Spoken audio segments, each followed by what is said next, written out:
നമ്മളുടെ കഴിഞ്ഞ വെബിനാറിനകത്ത് നമ്മൾ പറഞ്ഞ കാര്യമായിരുന്നു സ്കാംസ്.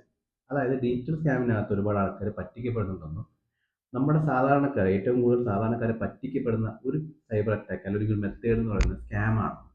അതായത് ആൾക്കാർക്ക് കൂടുതലും ഈ സ്കാമിനെ കുറിച്ച് വലിയ ധാരണകളില്ലാത്തതാണ് അവരിങ്ങനെ സ്കാമിൽ അകപ്പെടാനുള്ള മെയിൻ റീസൺ. നമുക്കിന്ന് ഏതൊക്കെയാണ് മെയിൻ ആയിട്ടുള്ള ഇത്ര സ്കാമുകൾ ഡിസ്കസ് ചെയ്യാം. ഫസ്റ്റത്തെ കേസ് നമ്മൾ പറഞ്ഞ പോലെ തന്നെ ഡീറ്റെയിൽ അറസ്റ്റ് ആണ്. റീസെന്റ് നടന്നുകൊണ്ടിരിക്കുന്ന ഒരു കാര്യമാണ്. അതായത് നിങ്ങളുടെ ക്രെഡിറ്റ് കാർഡ് ബേസ് ചെയ്തിട്ട് ഒരു ട്രാൻസാക്ഷൻ നടന്നു, അതൊരു ഇല്ലീഗൽ ആക്ടിവിറ്റിയാണ്, അല്ലെങ്കിൽ ഒരു ഡ്രഗ്സ് വാങ്ങാൻ വേണ്ടി ആരോ യൂസ് ചെയ്തു, അല്ലെങ്കിൽ എന്തെങ്കിലും അങ്ങനെയുള്ള ഇല്ലീഗൽ ആക്ടിവിറ്റിക്ക് വേണ്ടിയിട്ട് നിങ്ങളുടെ ക്രെഡിറ്റ് കാർഡ്, ചുമ്മാ പറയുന്നതാണ്, നിങ്ങൾക്ക് ക്രെഡിറ്റ് കാർഡ് ഉണ്ടെങ്കിലും ഇല്ലെങ്കിലും അവരുടെ ക്രെഡിറ്റ് കാർഡിൽ നിന്ന് ഇത്ര പൈസ എമൗണ്ട് പോയിട്ടുണ്ട്, മുംബൈയിൽ നിന്നാണ് വിളിക്കുന്നത്, നിങ്ങളിപ്പോൾ ഓൺലൈനായിട്ട് ഒരു വീഡിയോ കോൺഫറൻസ് വഴി ഡിജിറ്റൽ ടാസ്ക് ഉണ്ടാകുമെന്ന് പറഞ്ഞുകൊണ്ട് ഒരാൾ നിങ്ങളെ കോൺടാക്ട് ചെയ്യും. ആ ഡിജിറ്റൽ ടാസ്കിൻ്റെ ഇടയിൽ അവർ പറയും ഇത്ര പൈസ നിങ്ങൾ തന്നു കഴിഞ്ഞാൽ നിങ്ങൾ നിരപരാധി നിങ്ങൾ നിരപരാധിയാണെന്ന് ഞങ്ങൾക്ക് മനസ്സിലായി, പക്ഷേ ഈ കേസിൽ നിന്ന് നിങ്ങൾ ഒഴിവാക്കണമെങ്കിൽ നിങ്ങൾ ഇത്ര എമൗണ്ട് ഞങ്ങൾക്ക് തരണം, എന്നാൽ മാത്രമേ നിങ്ങൾ ഇതിന് ഒഴിവാക്കൂ എന്ന് പറഞ്ഞുകൊണ്ട് വലിയ ലക്ഷ്യങ്ങൾ അവർ തട്ടിയെടുക്കും. സംഭവം ഇത്രയേ ഉള്ളൂ, നിങ്ങൾക്ക് ടെക്നിക്കലി വലിയ നോളജ് ഇല്ലെങ്കിൽ, അതായത് സൈബർ സെക്യൂരിറ്റിക്കകത്ത് ഇങ്ങനെ ഒരു ക്രെഡിറ്റ് കാർഡ് ഉണ്ടെന്നോ ക്രെഡിറ്റ് കാർഡിനകത്ത് നിന്ന് ഇങ്ങനെ ട്രാൻസാക്ഷൻ നടന്നു കഴിഞ്ഞാൽ നിങ്ങൾക്ക് റിപ്പോർട്ട് ചെയ്യാൻ പറ്റും, അല്ലെങ്കിൽ നിങ്ങൾ ക്രെഡിറ്റ് കാർഡ് ഇല്ലാത്ത ആളാണെങ്കിൽ പോലും നിങ്ങളെ അവർ പറഞ്ഞ് കൺവിൻസ് ചെയ്യും നിങ്ങൾക്ക് ബാങ്കിൽ നിങ്ങൾക്ക് ഏതെങ്കിലും ഒരു ബാങ്കിൽ അക്കൗണ്ട് ഉണ്ടെന്ന് അവർ മനസ്സിലാക്കി കഴിഞ്ഞാൽ ആ ഒരു ബാങ്ക് ത്രൂ നിങ്ങൾ ക്രെഡിറ്റ് കാർഡ് ഒരാൾ എടുത്തിട്ടുണ്ട്, നിങ്ങൾ അറിയാതെ നിങ്ങളുടെ പേരിൽ ഒരാൾ ക്രെഡിറ്റ് കാർഡ് എടുത്തുന്ന രീതിക്കാണ് സംസാരിക്കുന്നത്. നിങ്ങൾ മെയിൻലി അവെയർ ആയിരിക്കുക, നിങ്ങൾക്ക് നിങ്ങളുടെ പെർമിഷൻ ഇല്ലാതെ ഒരിക്കലും നിങ്ങളൊരു ബാങ്ക് ക്രെഡിറ്റ് കാർഡ് ഇഷ്യൂ ചെയ്യത്തില്ല. നിങ്ങൾ അതിന് പ്രത്യേകമായിട്ട് ഓൺലൈനായിട്ട് ഫോം സബ്മിറ്റ് ചെയ്യണം. അല്ലാതെ ചുമ്മാ ഒരാൾ കയറി വന്ന് നിങ്ങളുടെ പേരിൽ ക്രെഡിറ്റ് കാർഡ് അപ്ലൈ ചെയ്യാൻ നോക്കി കഴിഞ്ഞാൽ അവർക്കൊന്നും കാർഡ് കിട്ടാൻ പോകുന്നില്ല. നമ്മൾ ഫസ്റ്റ് മനസ്സിലാക്കേണ്ട കാര്യമാണ്. അതാണ് ഈ നാട്ടിൽ ഇപ്പോഴും ഏറ്റവും കൂടുതൽ പോപ്പുലർ നടക്കുന്ന ഡീറ്റെയിൽ സ്കാം, ഡീറ്റെയിൽ ടാസ്ക് എന്ന് പറയുന്നത്. രണ്ടാമത്തെ കാറ്റഗറിയാണ് ഈ മാട്രിമോണി വഴിയും അല്ലാതെ ഈ ഓൺലൈനിൽ നടക്കുന്ന സ്കാമുകളുണ്ട്. അതായത് നിങ്ങൾക്ക് മാട്രിമോണിക്ക് അതൊരു പ്രൊഫൈൽ മാച്ച് ആയെന്ന് കരുതുക, നിങ്ങൾ ആളോട് സംസാരിക്കും, ആൾ ഗുഡ് ലുക്കിംഗ് ആയിരിക്കും, ആളുടെ ഫോട്ടോസും വീഡിയോസും ഒക്കെ നിങ്ങൾ വാട്സപ്പ് ത്രൂ ചാറ്റ് ചെയ്ത് തുടങ്ങും, നിങ്ങൾ വീഡിയോ കോൾ ചെയ്യാൻ തുടങ്ങും. ശരിക്കും ഓപ്പോസിറ്റ് ആയിട്ട് അങ്ങനെ ഒരാളുണ്ടാവും. ആ ഒരാൾ ചിലപ്പോൾ യു എസിലോ യു കെയിലോ സെറ്റിൽഡ് ആയിരിക്കാം, അല്ലെങ്കിൽ ഹൈ പ്രൊഫൈൽ ആയിരിക്കാം. അയാൾ എന്ത് ചെയ്യും, ഒരു വാലന്റൈൻസ് ഡേക്ക് അല്ലെങ്കിൽ നിങ്ങളുടെ ബർത്ത്ഡേക്ക് അല്ലെങ്കിൽ ഏതെങ്കിലും ഒരു സ്പെഷ്യൽ ഒക്കേഷൻസിനകത്ത് നിങ്ങൾക്ക് അയാൾ ഗിഫ്റ്റ് അയച്ചിട്ടുണ്ടെന്ന് പറയും. അയച്ചിട്ടുണ്ടെന്ന് പറയുന്നു, കുറച്ച് ദിവസം കഴിയുമ്പോൾ നിങ്ങളെ ഒരു കസ്റ്റംസിന് വിളിക്കുകയാണ്, നിങ്ങൾക്ക് ഇത്ര പൈസയുടെ ഗിഫ്റ്റ് ഇവിടെ എത്തിയിട്ടുണ്ട്, ഈ ഒരു ഗിഫ്റ്റ് ബോക്സിനകത്ത് ആപ്പിൾ ഐഫോൺ ലേറ്റസ്റ്റ് മോഡൽ ഉണ്ട്, ഡയമണ്ട് നെക്ലേസ് ഉണ്ട്, ഡയമണ്ട് റിംഗ് ഉണ്ട്, കുറേ കാര്യങ്ങളുണ്ട്. അതായത് ഒരു 10 ലക്ഷം രൂപയുടെ ഗിഫ്റ്റാണ് ഇവിടെ എത്തിയിരിക്കുന്നത്. പക്ഷേ ക്ലിയറൻസ് കിട്ടാൻ വേണ്ടിയിട്ട് നിങ്ങളൊരു 1 ലക്ഷം രൂപ അടയ്ക്കേണ്ടി വരും. സ്വാഭാവികമായിട്ടും അയാളുമായിട്ട് ഇത്രയും നാൾ സംസാരിച്ചിരുന്ന ഒരു വ്യക്തിയാണ് ഓപ്പോസിറ്റിൽ ഇരിക്കുന്നത്. മാത്രമല്ല കിട്ടാൻ പോകുന്നതാണെങ്കിൽ 10 ലക്ഷം രൂപയുടെ ഗിഫ്റ്റുകളും ഐഫോൺ ഉണ്ട്, നെക്ലേസ് ഉണ്ട്. ഇതൊക്കെ കേൾക്കുമ്പോൾ അവരതിൽ അലിഞ്ഞു പോയിട്ട് എന്ത് ചെയ്യും, 1 ലക്ഷം രൂപയല്ലേ അത് പോയിക്കോട്ടെ, കിട്ടാൻ പോകുന്നത് 10 ലക്ഷം രൂപയുടെ മുതലാണ്, ഡയമണ്ട് ഇത്രയും കാര്യങ്ങളുണ്ടല്ലോ, 1 ലക്ഷം രൂപ അയച്ചു കൊടുക്കും. അടുത്തത് വേറെ സ്ഥലത്ത് നിന്ന് അവർ വിളിക്കും, ഇന്ന സ്ഥലത്ത് നിന്നാണ് വിളിക്കുന്നത്, നിങ്ങളുടെ 1 ലാഖിൻ്റെ ക്ലിയറൻസ് കഴിഞ്ഞു, ഇവിടെ നിന്ന് നിങ്ങൾക്ക് ക്ലിയറൻസ് കിട്ടണമെങ്കിൽ ഇത്ര പൈസ നിങ്ങൾ തരണമെന്ന് പറയും.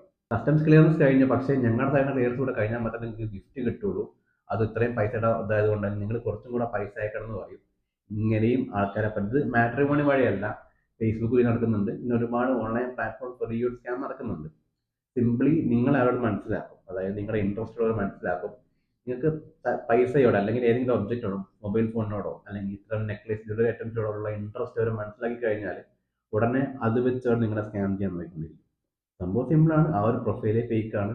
മാട്രിമോണിയിൽ മറ്റാരുടെയോ പേരിൽ ഒരു പ്രൊഫൈൽ തുടങ്ങുന്നു, അതൊരു ഫേക്ക് ഐഡന്റിറ്റി ആയിരിക്കും.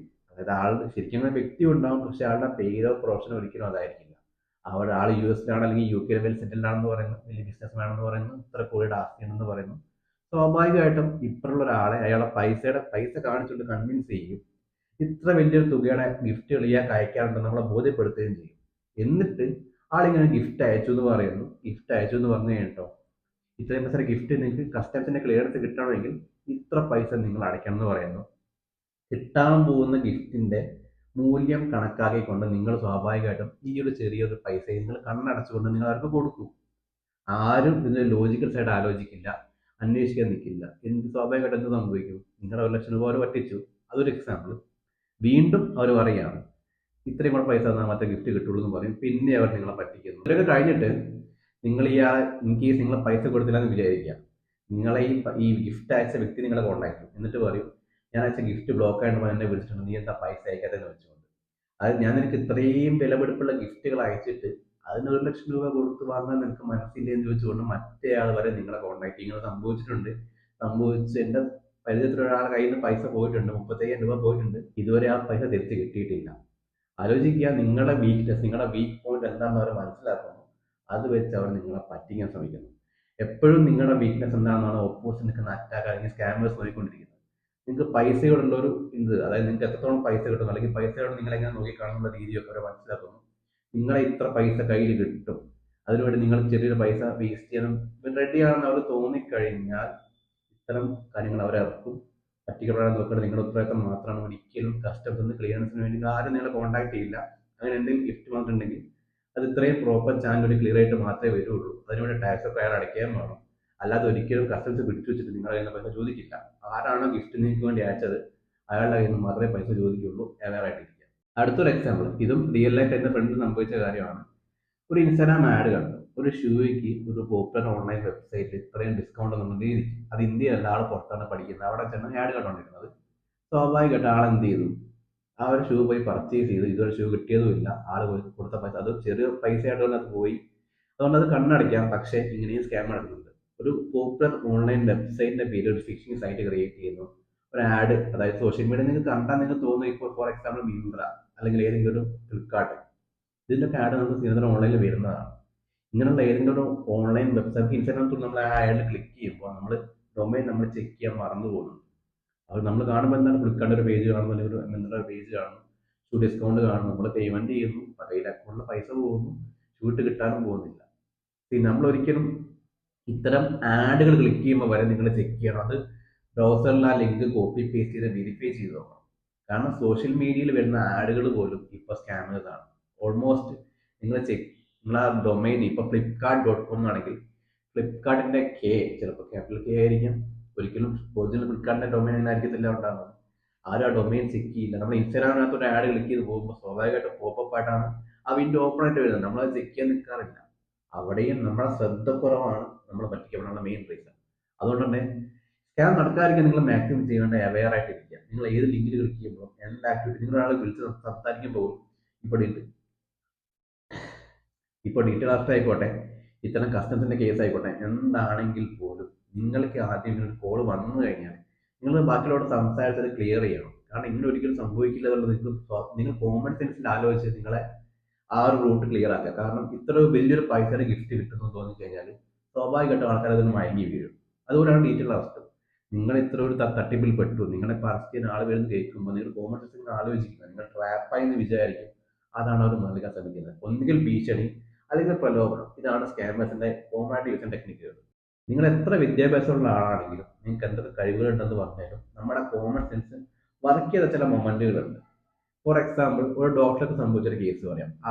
ആളുടെ അക്കൗണ്ടിൽ നിന്ന് പൈസ പോയാൽ എങ്ങനെയാണെന്ന് വെച്ച് കഴിഞ്ഞാൽ, ആളൊരു സർജറിക്ക് ഒരു അത്രയും ഹൈ പ്രയോറിറ്റി കേസിൽ ഒരു ഭയങ്കര സർജറി കയറാൻ ഇരിക്കുന്ന തൊട്ടൊരു 5 മിനിറ്റ് മുന്നെയാണ് ഒരാൾ വിളിച്ചു പറയുന്നത്, നിങ്ങളുടെ ബാങ്ക് അക്കൗണ്ട് ഇപ്പോൾ ബ്ലോക്ക് ആവും, അല്ലെങ്കിൽ നിങ്ങളുടെ കാർഡ് ഇപ്പോൾ ബ്ലോക്ക് ആണെന്ന് വിളിച്ചു പറയുന്നു. OTP വന്നാൽ പറയുന്നു. സ്വാഭാവികമായിട്ടും അയാൾ ഒരു തിരക്കിലാണ്, അയാളുടെ മേജർ സർജറി അറ്റൻഡ് ചെയ്യാൻ പോയിക്കൊണ്ടിരിക്കുന്ന മൊമെന്റുമാണ്. ആ ഒരു മൊമെന്റിൽ സ്വാഭാവികമായിട്ട് അയാളുടെ ടെൻഷനും പ്രഷറുകളും അയാളുടെ മൈൻഡിൽ ഉണ്ടാകുന്ന കാര്യങ്ങളൊക്കെ സർജറിയെ ബേസ് ചെയ്തിട്ടായിരിക്കും. ആ ഒരു മൊമെന്റിൽ ഇങ്ങനെ കോൾ വരുമ്പോൾ സ്വാഭാവികമായിട്ടും, അല്ലെങ്കിൽ അത്രയും പ്രഷറിലും സിറ്റുവേഷൻ ഇരിക്കുന്ന ഒരാൾ കോമൺ സെൻസിൽ ആലോചിക്കാതെ OTP പറഞ്ഞു കൊടുത്തു കഴിഞ്ഞാൽ എന്ത് സംഭവിക്കും? ആളുടെ അക്കൗണ്ടിലെ പൈസ പോകും. സ്കാമേഴ്സ് എപ്പോഴും നിങ്ങളെ മോണിറ്റർ ചെയ്യുന്നുണ്ട്. നിങ്ങളുടെ ആക്ടിവിറ്റി എന്തൊക്കെയാണ്, നിങ്ങൾ എന്ത് ചെയ്യുന്നു, ഏതൊക്കെ മൊമെന്റിൽ നിങ്ങളെ വിളിച്ചു കഴിഞ്ഞാൽ അവർക്ക് പൈസ അടിച്ചെടുത്തുകൊണ്ട് പോകാം. നിങ്ങൾ ടെൻഷനായിരിക്കുമ്പോൾ, നിങ്ങൾ പ്രഷറിലിരിക്കുമ്പോൾ, നിങ്ങൾ പേടിച്ചിരിക്കുമ്പോൾ, അല്ലെങ്കിൽ ഇത്തരം പ്രലോഭനങ്ങളിൽ ഇരിക്കുമ്പോൾ അവർ നിങ്ങളെ കോൺടാക്ട് ചെയ്ത് ഇത്തരം ടെക്നിക്കുകൾ ഇറക്കുമ്പോൾ നിങ്ങളെ പറ്റിക്കാനുള്ള ചാൻസ് കൂടുതലാണ്. നിങ്ങൾ ആദ്യമേ ആലോചിക്കേണ്ടത്, നിങ്ങളായിട്ടൊരു വാതിൽ തുറന്നു കൊടുക്കാതെ ആർക്കും നിങ്ങളെ പറ്റിച്ചുകൊണ്ട് പോകാൻ സാധിക്കില്ല. അതുകൊണ്ട് അവെയർ ആയിട്ടിരിക്കുക. നിങ്ങൾ എത്ര ടെൻസ്ഡ് ആണെങ്കിലും, എന്തൊക്കെ സിറ്റുവേഷൻ ആണെങ്കിലും, ഇത്തരം കോളുകൾ വരുമ്പോൾ നിങ്ങൾ അതൊന്ന് കോൺഷ്യസ് ആവാൻ ശ്രമിക്കുക. കാരണം നമ്മൾ കോൺഷ്യസ് ആവാതെ ചെയ്യുന്ന പല മണ്ടത്തരങ്ങളുമാണ് നമുക്ക് കയ്യിലെ പൈസ പോകണം മെയിൻ റീസണായിട്ട് മാറുന്നത്. നിങ്ങൾക്ക് എന്ത് എഡ്യൂക്കേഷൻ ആയിക്കോട്ടെ, നിങ്ങൾക്ക് എന്ത് ക്വാളിഫിക്കേഷൻ ആയിക്കോട്ടെ, നമ്മളൊരു സെക്കൻഡ്, ഒരു മൊമെന്റിൽ നമുക്കൊരു മിസ്റ്റേക്ക് ആയിരിക്കും നമുക്ക് വലിയ നഷ്ടങ്ങൾ ഉണ്ടാക്കുന്നത്. അതുകൊണ്ട് ആലോചിക്കുക, ഇത്തരം സ്കാമുകൾ ഇപ്പോഴും നമ്മുടെ ചുറ്റുപാട് നടക്കുന്നുണ്ട്, ഇനിയും നടന്നുകൊണ്ടേയിരിക്കും. കാരണം സ്കാമേഴ്സ് എപ്പോഴും പണ്ടും ഇപ്പോഴും ആക്റ്റീവാണ്. മുമ്പ് ഒരു തട്ടിപ്പിന്റെ പേരിൽ വീടുകൾ വരുമായിരുന്നു. ഇപ്പോൾ അത് കൂടുതലും ഓൺലൈൻ ആയിട്ടാണെന്ന് മാത്രം, ആ ഒരു ചേഞ്ച് മാത്രമേ ഉള്ളൂ. ടെക്നോളജി മാറുമ്പോൾ സ്കാമേഴ്സ് കുറച്ചൊന്ന് അപ്ഡേറ്റ് ആയി. അതിനനുസരിച്ച് നിങ്ങളും അപ്ഡേറ്റ് ആകണം. അപ്ഡേറ്റ് ആയിട്ടില്ലെങ്കിൽ ഇത്തരം സ്കാമിന്റെ കേസുകൾ കൂടിക്കൊണ്ടിരിക്കും. അതുകൊണ്ട് നിങ്ങൾ അപ്ഡേറ്റ് ആവുക.